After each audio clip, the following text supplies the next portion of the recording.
So you're looking to really get a handle on the important stuff, Right. right? The things shaping our health, Yeah. but without, wading through tons of medical jargon or endless studies. Yeah, people want those core insights, those aha moments, Yeah. but without feeling completely overwhelmed by all the data out there. Exactly. And that's precisely what we're diving into today. The Bio-Psychosocial Model of Health and Wellness. And what's really fascinating about this model is its core idea.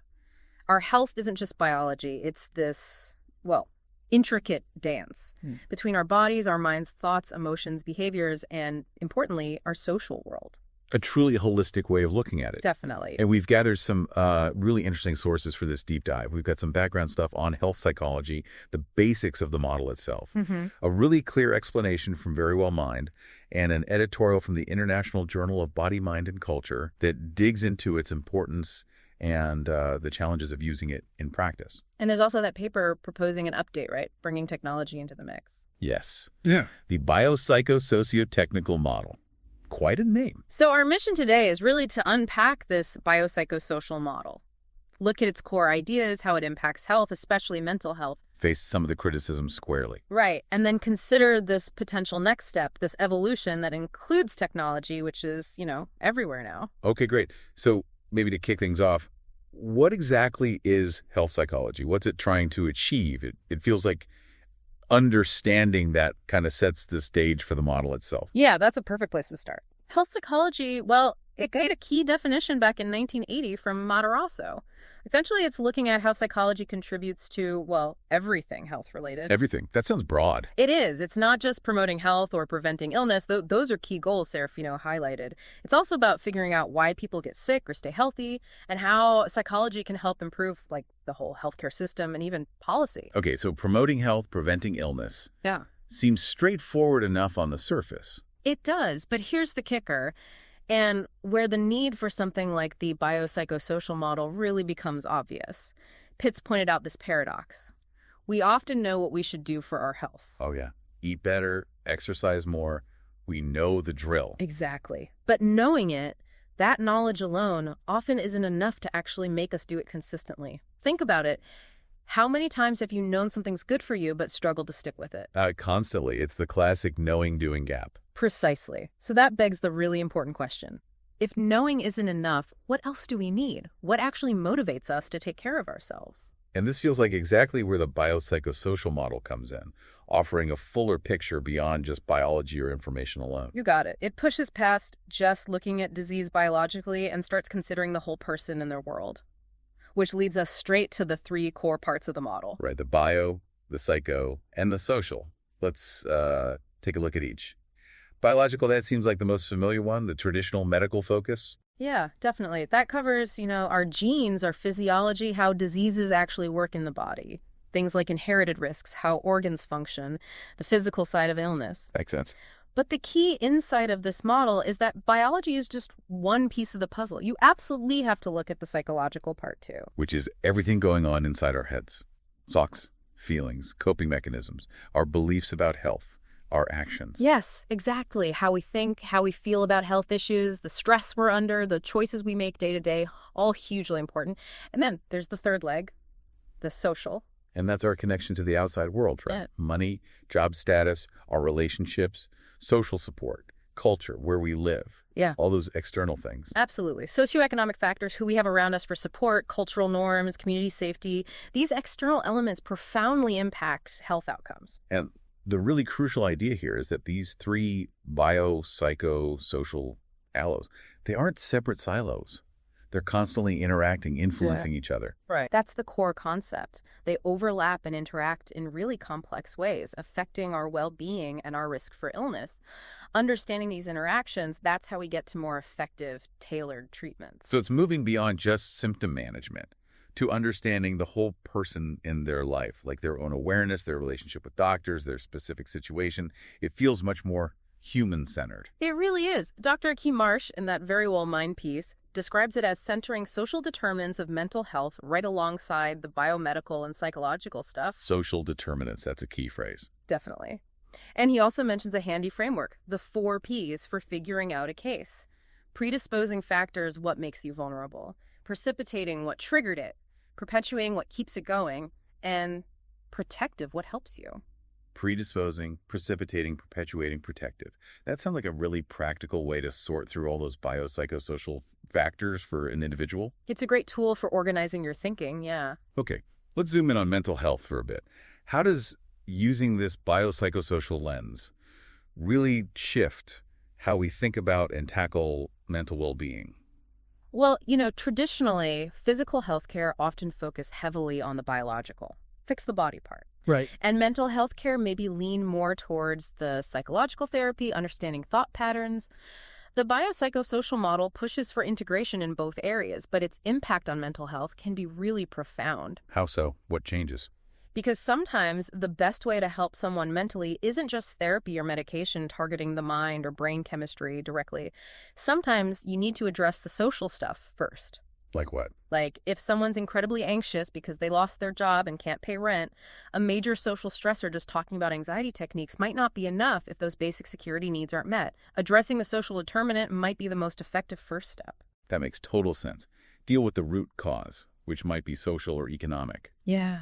So tackling those underlying issues could mean maybe less intensive therapy or medication is needed later, and the improvement is more solid. Exactly. And the Very Well Mind article had that great example. If depression symptoms are actually caused by, say, an underactive thyroid that's a biological issue, therapy alone won't fix it until the thyroid problem is treated. Right. You can't ignore one piece. It really highlights how linked these things are. Definitely. And Dr. Marsh also pointed out how this helps healthcare providers, too.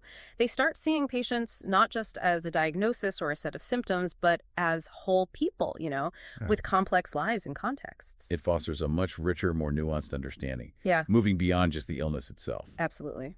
But like any model, this one isn't perfect. It's faced some real criticisms and challenges in actually putting it into practice, hasn't it? It has, yeah. That introductory PDF we looked at mentioned some key ones. One big practical issue is that it can be really time-consuming and, frankly, expensive to apply properly. Right, because you're gathering so much more info. Exactly. If you're really digging into socioeconomic status, culture, religion, all the psychological bits, that takes way more time and resources than just, say, a standard biomedical checkup. That time investment is a huge hurdle in systems often designed for quick throughput. And the same source also mentioned a more fundamental criticism, that the model kind of lacks a super clear theoretical underpinning, or at least consistent scientific evidence in the way we usually think of it. Meaning it's hard to prove in a lab. Sort of. Because it's so broad and holistic, designing those really tight controlled studies to definitively show its effectiveness across the board is just tricky. Yeah, Dr. Marsh touched on that too in the Very Well Mind piece. He noted that some critics argue it's not truly scientific because doing randomized controlled trials, the supposed gold standard, is incredibly difficult when the whole point is individualized holistic care. How do you control variables when you're trying to consider everything? It's a genuine methodological puzzle. And that editorial from the International Journal of Body, Mind, and Culture raised another key point. Even though the idea is strong, and there is evidence supporting its principles, actually using it consistently in clinics, that's been surprisingly patchy. Why is that? What are the roadblocks? Well, the editorial points to some big ones: systemic barriers, professional habits, even cultural resistance. A major one is just the sheer dominance of the traditional biomedical model.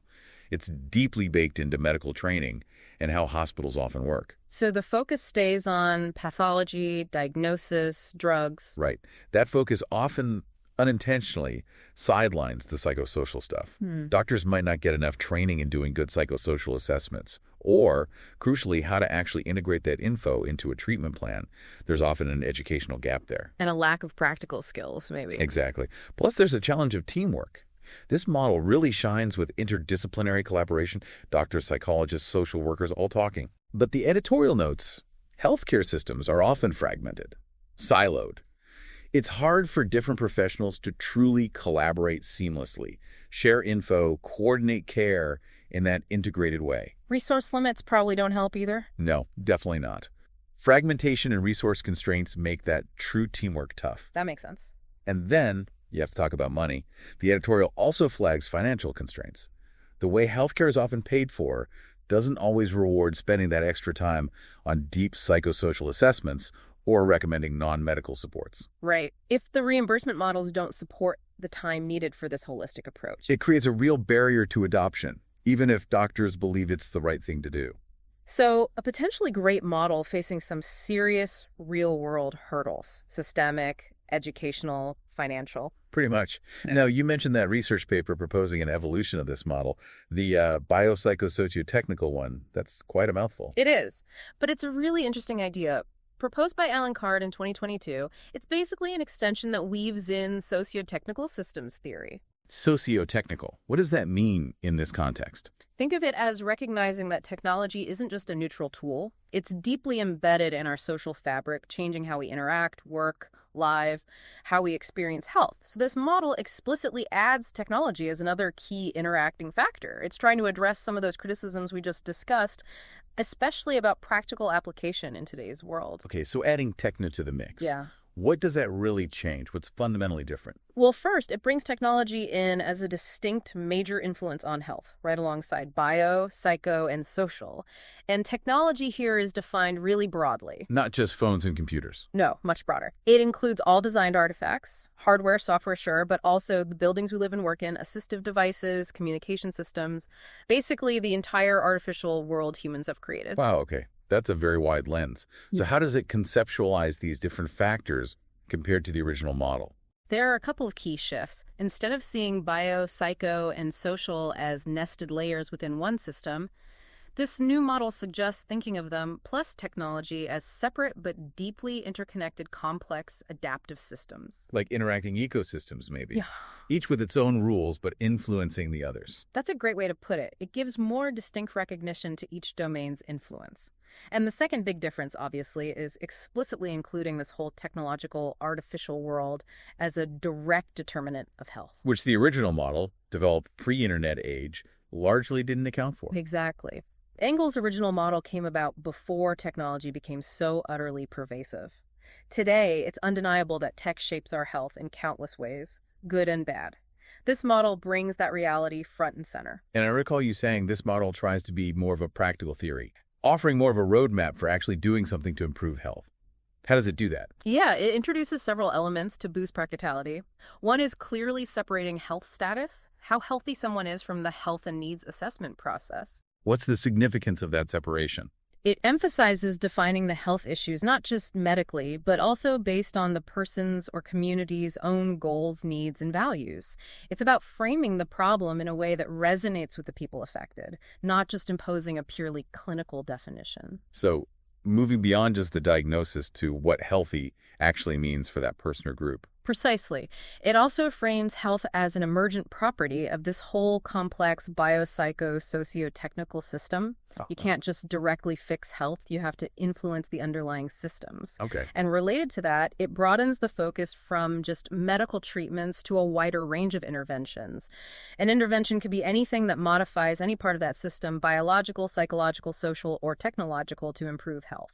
So an intervention could be designing a more walkable neighborhood or creating a better health app, not just prescribing a pill or therapy. Exactly. And it strongly pushes for participatory design involving the people affected in designing those interventions. They have the lived experience. That makes sense. Anything else? Yes, it also explicitly includes intervention management, recognizing that improving health is usually an ongoing process needing monitoring and adjustment over time.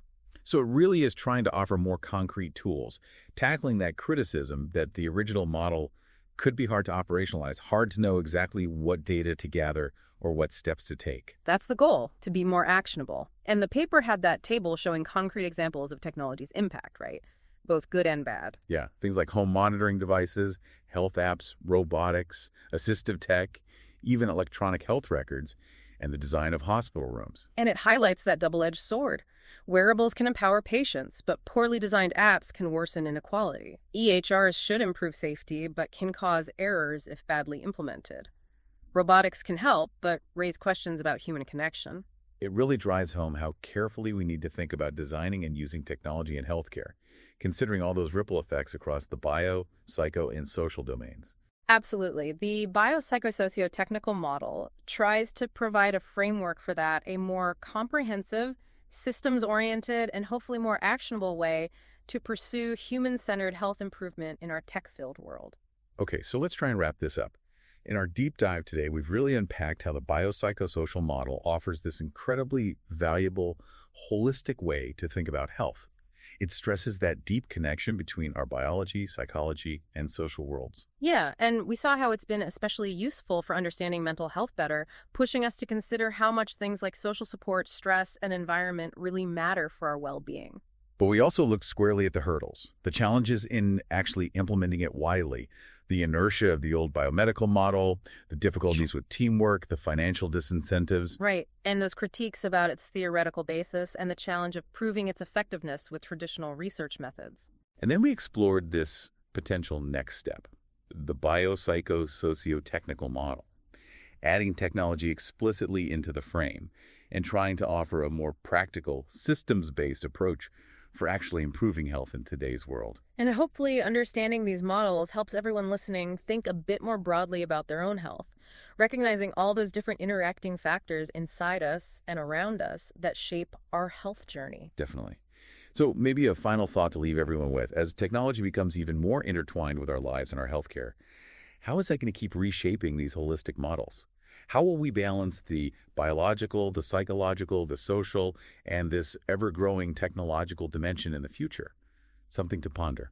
It's a fascinating question, and the picture is constantly evolving. Indeed. Well, hopefully this deep dive gave everyone a clearer, more nuanced view of where things stand now.